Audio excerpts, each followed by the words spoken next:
নিপাত যাক, ব্রাহ্মণ্যবাদ নিপাত যাক। তিনি ঘোষণা করেছিলেন অস্পৃশ্যরা তাদের বংশগত পেশা হিসাবে মৃত জীবজন্তু আর অপসারণ করবে না, যদি করতেই হয় উচ্চ বংশীয় যাদের প্রয়োজন তারাই করবে।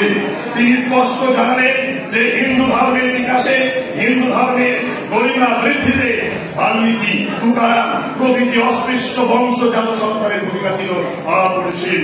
হিন্দু ধর্ম কারো বাপের নয়, কারো নিজের সম্পত্তি নয়, সুতরাং অস্পৃশ্যদের উপযুক্ত সম্মান দিতে হবে, আর তা না যতক্ষণ হাসিল হবে ততক্ষণ তিনি আরো চেষ্টা করবেন।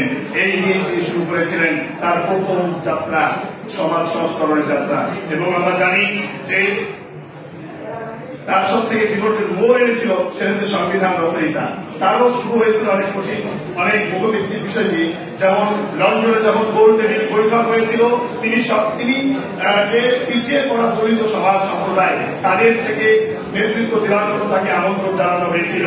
তিনি ইংরেজদের সামনে রক্ত ঝরা, রক্ত বরণ করে দেওয়া অগ্নি ঝরা বক্তৃতার মাধ্যমে বলেছিলেন ইংরেজ সরকার আজ ভারতে কিভাবে দলিতদের দিক থেকে অবিচার করছেন। আর সেই বক্তৃতা শুনে সেই সময়ে মহাত্মা গান্ধীজি বলেছিলেন আম্বেদকরের দেশপ্রেম অতুলনীয়। যদিও বা দ্বিতীয় গোল টেবিলের বৈঠকে এটার পুরো উল্টো দেখা গিয়েছিল, কারণ যেখানে ডক্টর বি আর আম্বেদকর চেয়েছিলেন ভারতের আইন সভা, ভারতের স্বতন্ত্র সরকারের সময় দলিতদেরকে আগিয়ে আনার, সেখানে মহাত্মা গান্ধী চেয়েছিলেন কংগ্রেস, মুসলমান